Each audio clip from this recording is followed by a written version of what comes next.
This team.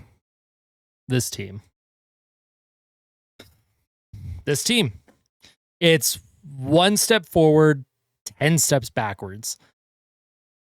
You know, you're riding that high after that Carolina win to finish off that road trip. Calvin Pickard played great against Carolina. You think maybe because of that effort level against Florida and Carolina, that would carry over to tonight. And it kind of did for the first bit of that period. I thought the Oilers, at least in the first to start this game. But there are problems with this team. There's actually one main problem, and then there are secondary problems. And we all know what the main problem is. I've beat this to death for weeks now. It's the goaltending. Once again, completely sinking this team. Calvin Pickard gave up 4 goals on 8 shots in the first period. 3 of them should have never went in my personal opinion. I'll let you all leave your comments on what goals you think should have went in, what shouldn't have went in. That's totally your opinion. My opinion is 3 out of the 4 should not have ever gone in. Especially that second one. That's Pee-wee. That's Adam. That's novice. That's initiation. That's you're 4 years old and you're just learning how to even understand how to use a hockey stick on a puck. Oh man.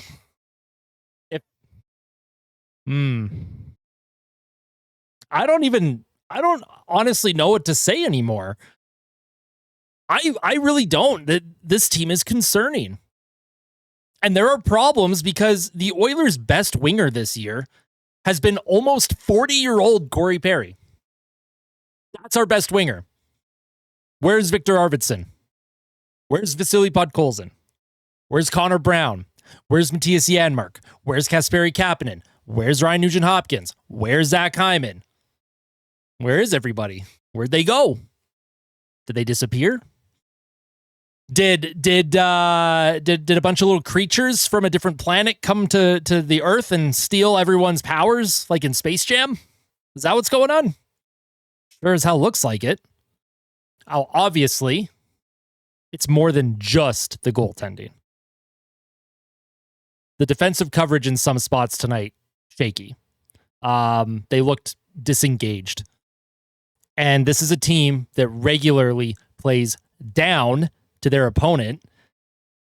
When their opponents play up to them, you'd think in year 10 of Connor McDavid, this team would have it figured out that you need to actually put in the effort to win a hockey game.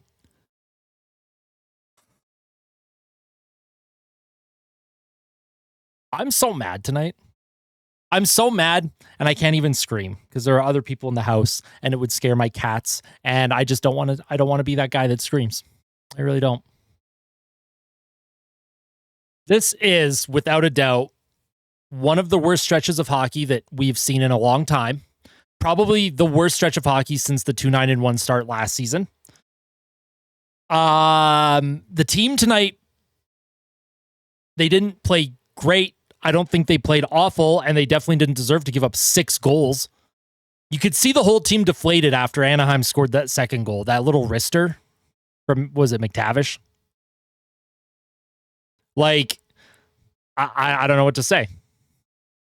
Like, the expected goals in all situations tonight, 3 to 2.34. And if we break it down 5-on-5, the expected goals in all situations, 2.51 to 1.68, according to Money Puck. Anaheim scored 6 goals on 1.68 expected goals. That makes sense. Corey Perry, once again, our best winger, consistently brings it.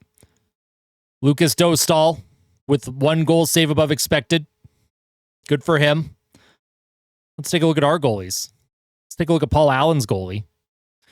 Calvin Pickard, negative 3.18 goals saved above expected. Stuart Skinner, negative 0.48 goals saved above expected. Like, I don't know, man. There's not even a reason to analyze this game, honestly. Like, I know a lot of you are probably gonna be like, hey, we wanted more analysis. I don't have the energy. I don't. If Stan Bowman doesn't get a goalie, this team is going nowhere. So it's plain and simple. And at this point, I would be shocked if they find a way to get into the playoffs. 6 losses out of 7 games now, in regulation, by the way. That's a lot of points being thrown away here. A couple of games were definitely winnable. A couple of these opponents were definitely winnable. They play Montreal on Thursday, and Montreal's they're on a hot streak. They've won 5 in a row. Montreal's feeling good. They're trying to get into the playoffs.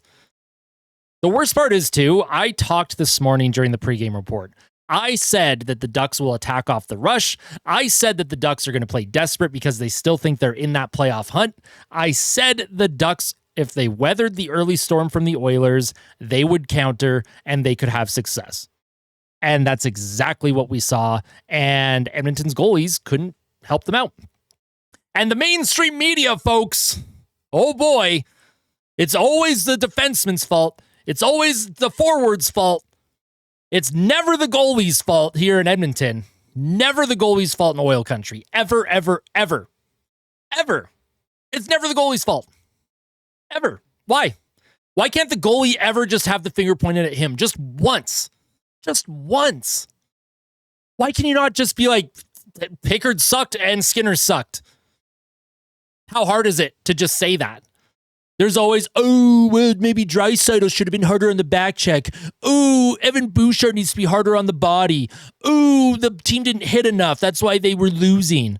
It's just the same stuff over and over. And I'm going to tell you right now, Darnell Nurse tonight was -4. Brett Kulak, I think, was -5 or something. We're not going to hear the media talk about either of those defensemen. We're going to hear the media over the next 48 hours talk about Evan Bouchard being too soft. Nobody's blocking enough shots. Nobody's hitting enough. Leon Draisaitl, what a lazy back check before Strome scored. Just a horrible back check. Draisaitl can't do that. You can't do that, Leon. Well, let's just ignore that Leon Draisaitl has produced on like 50% of Edmonton's goals this season. He's leading the league in goals. As of the recording of this video, he's tied for the league lead in points. One bad back check. Leon Draisaitl has had a Selke caliber year, and I'm not even exaggerating when I say that. A Selke caliber year. And the media is going to point the finger at him for one lazy back check. One. Because his goalie doesn't know how to move laterally. Because his goalie has no idea what's going on the ice. No idea what's going on to his left. Doesn't anticipate plays at all. And then the Oilers, they get an opportunity, an even better opportunity. Ryan Nugent-Hopkins, backdoor play, perfect pass. Dostal is reacting and able to get across. Why can't our goalies do that? Why do we have to watch other goalies every single night against the Oilers do that to us? And why does the media consistently just point the finger at everyone else?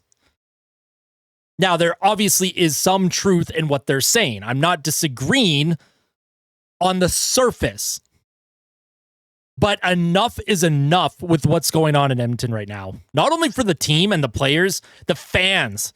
The fans, all of you at home. You all spend hard-earned money on memorabilia, on tickets to the game. You spend your money on snacks, food, beer, whatever the case is. You are lining the pockets of the Oilers Entertainment Group. And this is the coverage that you get. This is the management group that we get every single year. I can't go in every year. Nope. Can't go in every year, folks. Can't get a goalie. Trading's hard. It's hard to make deals in the NHL. It's got to be dollar in, dollar out. Team doesn't hit enough. What a joke. What a joke. Joke.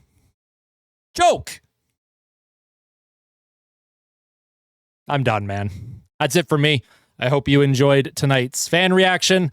Tomorrow, I will have a trade board discussion video detailing different players I think the Oilers should be targeting, different players that I think the Oilers should be putting on the trade block. And if it were up to me, literally every single player other than McDavid and Draisaitl would be on this trade block. I'm not even exaggerating. Those are the only two that would be untouchable, in my opinion. So I hope you all have a wonderful night. I hope you all find a way to feel rested and try not to doom scroll too much on social media, because I know we all get caught in that. So We'll see you in the next one. Tell someone you love them. And as always, fight like a kid, fight like Ben. Let's go Oilers.